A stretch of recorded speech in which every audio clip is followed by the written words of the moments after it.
Continuamos, sí, nuestra reflexión con Tejada Holguín Ramón, franco macorizano también. Así es, tocayo. de San Francisco de Macorís. Y bueno, el tema que nos han, sí, porque es un tema que nos lo han guindado ahí, nos lo han puesto, nos lo han dicho, nos lo traen y nos lo llevan, pero el presidente ha estado en la reunión del sistema centroamericano, de integración centroamericana, el SIC, y ha dejado allí unos cuantos planteamientos importantes sobre esto. El canciller Navarro irá ahora a la OEA, ¿no? A explicar también sobre esto, ¿no? Bueno, y desde ya luego, estuvo en una reunión con todos los embajadores dominicanos en Centroamérica, Suramérica y Asia. es decir, hay un realizada en Panamá.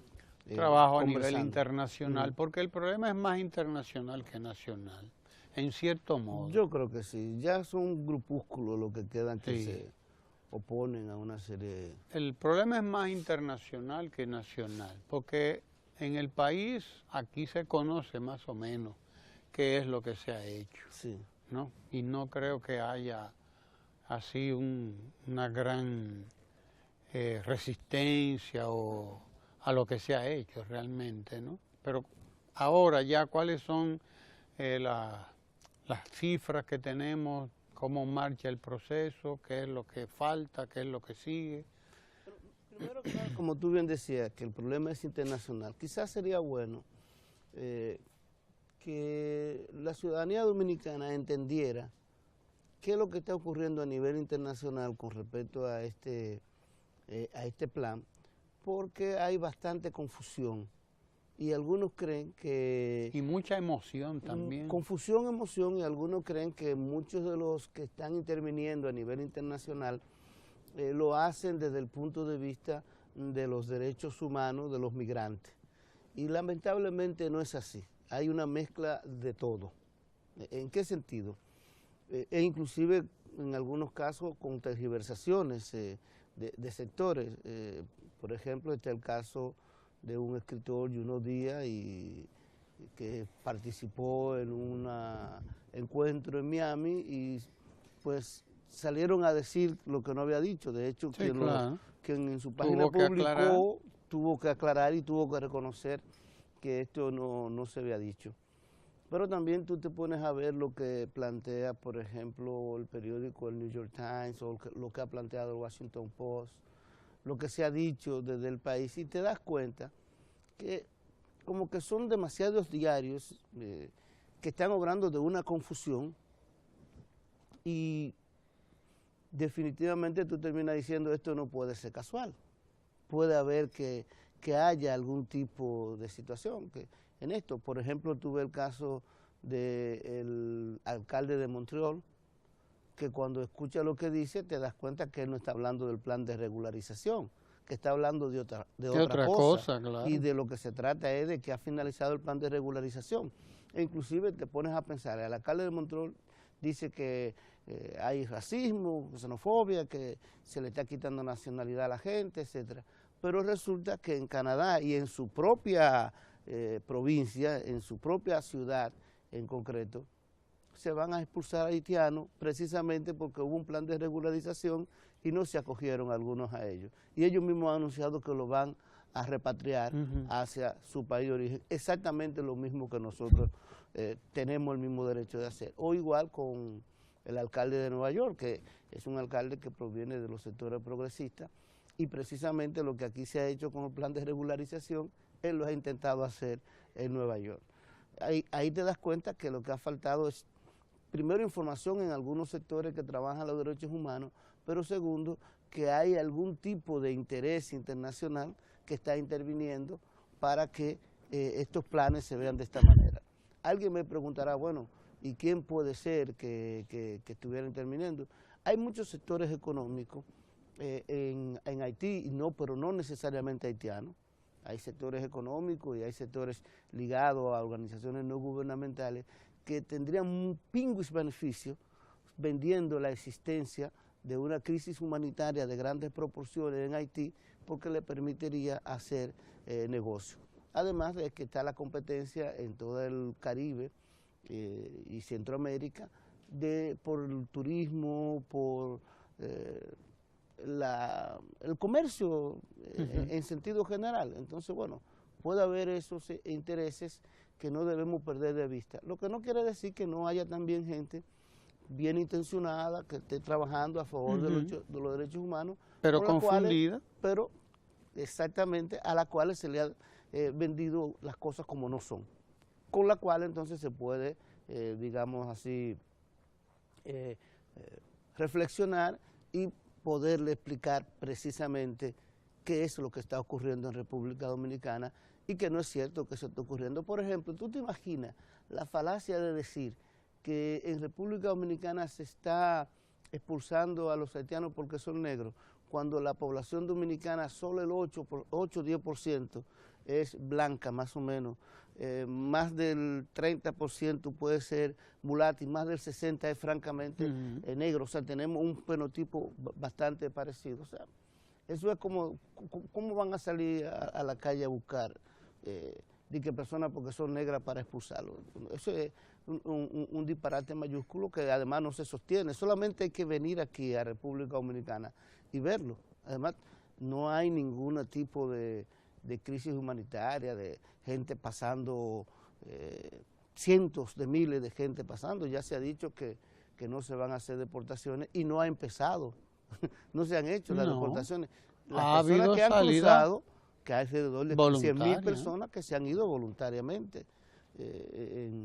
Eso es lo que ha ocurrido, no ha hecho ningún tipo de acción de repatriar dominicanos de origen haitiano y mucho menos haitianos, o sea, que es lo que ellos están diciendo. En verdad hay que decirle a la gente que se ha llevado a cabo un proceso ejemplar en muchísimos aspectos. Me parece a mí que se ha llevado a cabo un proceso, el Plan Nacional de Regularización, con todo lo que implica aquello, porque es un tema realmente álgido, es un tema delicado. Claro. Y sin embargo ha habido, aquí no se ha presentado, que yo conozca, un caso de atropello, bueno, no es que no pueda haber un caso aislado, pero siempre será aislado, no deliberado. Bueno, lamentablemente un sector de los migrantes dejó la regularización para después, ojo, duró 18 meses. Año y medio. Año y medio trabajando en esto, dándolo a conocer, etcétera, etcétera, y a un costo enorme. Costó más de 1.700 millones de pesos, gratuito. O sea, fue un costo para la República Dominicana en este caso. Que hay que verlo como una inversión importante porque regularizar también va a tener beneficios muy grandes para el país. Pero fueron 1.700.000 pesos que se invirtió en esto. Que alguna gente decía, pero ¿por qué no extender el plazo? Porque era muy costoso para la República Dominicana y porque precisamente ya se había dicho hasta la saciedad cuando terminaba y se le había dado todas las oportunidades de que la gente se inscribiera. Y porque hay problemas que no se resuelven aquí, y además, sino allá. Exacto, pero además porque todo migrante tiene posibilidades de regularizar su situación siguiendo los procedimientos normales, porque no es que ahora no se pueden regularizar, es que terminó el plan que era gratuito y que te lo hacía más fácil, pero ahora tú lo puedes hacer respetando la ley de migración. Eso es lo que también hay que tener claro. Entonces, bueno, sí, lo que pasó fue que obviamente, como ocurre en nuestra isla, porque ya vi que es una condición que parece que lo tienen los dominicanos y lo tienen los haitianos, dejan todo para último y se vieron aquellas filas enormes, pero de que hubo atropello, no hubo atropello. Así, si no fue un plan improvisado, fue un plan bien organizado, tanto que nos permitió captar casi 289.000 personas, de las cuales se tienen los datos biométricos, que eso ya es un elemento que hay que resaltar. 289.000 personas sin migrantes. Contar. Bueno, porque hay dos procesos que siempre hay que diferenciarlos. El proceso que tiene que ver con la migración, que estos son los migrantes, los 289.000 personas, pero también hay que contar alrededor de 3.000 o un poquito más de cañeros que se regularizaron y a los cuales también el gobierno le va a facilitar, porque faltan algunos, pero o le está facilitando su condición de migratoria para que la regulen en República Dominicana, debido a que muchos son pensionados. Sí. Y bueno, están cobrando una pensión del gobierno, ahí también es otra cosa que hay que tomar en cuenta. Y algunos la están reclamando que también se le está buscando la solución a quienes están así. Y también hay que colocar ahí las personas relacionadas con el banano, con la industria azucarera, etcétera, que también hay un porcentaje muy importante que se trabajó junto con los empresarios del sector que se regularizaron. Lo mismo que la construcción. Lo mismo que la construcción, etcétera, que hubo reuniones. Eso es un proceso, ese es el proceso que tiene que ver con las personas que nacieron fuera del país. Y ahí es donde viene la confusión. Todo el que nació fuera del país, que está en el país, que se regularizó, no tiene ningún riesgo de ser repatriado. Pero si no está cumpliendo con las reglas del juego del país, si no está regularizado, si no está cumpliendo la ley de migración, lamentablemente, como ocurre en cualquier parte del mundo, pues puede ser repatriado a su país. Ese es todo. Entonces te decía, el otro proceso, que es un proceso distinto, es el proceso que tiene que ver con la nacionalidad. Como tú sabes, la sentencia del Tribunal Constitucional, la 168-13, dijo que cuando una persona estaba inscrita en el registro civil y ambos padres eran migrantes extranjeros irregulares, ojo, esto aplicaba para todos migrantes extranjeros irregulares, no era solamente para los nacidos en Haití, que esa persona no era dominicana. Y bueno, había un procedimiento que se recogió, ya veo que tenemos poco tiempo, así que voy a acelerar el argumento. Caso, no me preocupe. Había esta persona, pues ahí comenzó todo el argumento aquel de que se había desnacionalizado a la gente, que se la habían quitado. Cuando se hizo una investigación esto, el propio Poder Ejecutivo tomó una decisión de promover una ley que buscaba lo siguiente: estas personas que estaban inscritas en el registro civil, que ya tenían derechos adquiridos, ya eran realmente dominicanos, se sentían dominicanos, y no fueron culpables ellos de haber sido inscritos de esa manera, estaban ahí. Y lo único que se dijo es, ¿saben qué? Esas personas todas son dominicanos y punto. Eso es lo que dice la ley. ¿De cuánto estamos hablando? Y estamos hablando de 55.000 personas, de las cuales cerca del 95% son haitianos, pero también hay otras nacionalidades involucradas, pero son 55.000 personas que ya de plano reconocieron su nacionalidad. Quedaba un grupo que no tenía acta de nacimiento y a ese grupo se le buscó un procedimiento. ¿Los 55 están dentro de los 289? No, son dos fenómenos diferentes, y eso es lo que está ocurriendo a nivel internacional, que se ha confundido en ocasiones estos dos aspectos. Estas personas se les reconoció la nacionalidad, no son migrantes, no son gente que tiene que ver con regularización ni nada, son personas a las cuales nacieron en República Dominicana, están inscritas en el registro civil e inmediatamente son automáticamente dominicanas, punto. Los otros son personas que han venido a República Dominicana a trabajar o a estudiar o a reunirse con su familia o a cualquiera de los otros elementos que motivan las migraciones.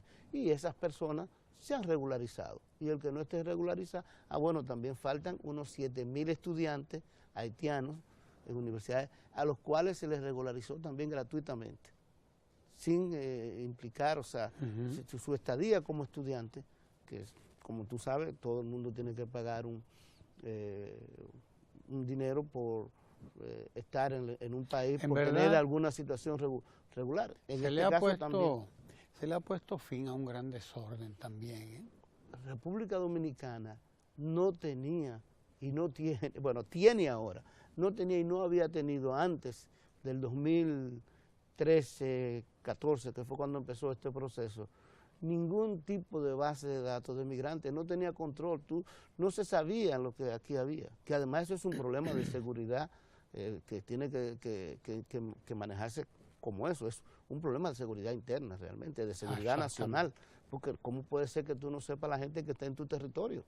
Y que hay que decir a la gente que este proceso que, aunque se dio ahora, realmente estaba mandado por una ley del 2004. Sí, sí. Eso hay que aclararlo también. La ley mandaba un reglamento que se hizo en el 2011 y en el 2011 el reglamento mandaba este plan de regularización. Y te informo algo, en el programa de gobierno del presidente Danilo Medina, en la parte sobre migración, no se puso con el nombre del plan de regularización, pero se estableció como una de las prioridades en términos migratorios el tener el control precisamente de las personas que estaban aquí, de saber ya, igualmente el del tema de las repatriaciones, respetando los derechos humanos y la normativa internacional. De manera que no se ha improvisado nada, todo ha estado claro ahí. Así que bueno, seguiremos hablando de esto porque esto continuará, ¿no? Como decía Bob Canel. Así que quédese ahí porque la reflexión continúa ahora con el economista Lucas Vicens. Quédese ahí en Ecomundo, quédese ahí.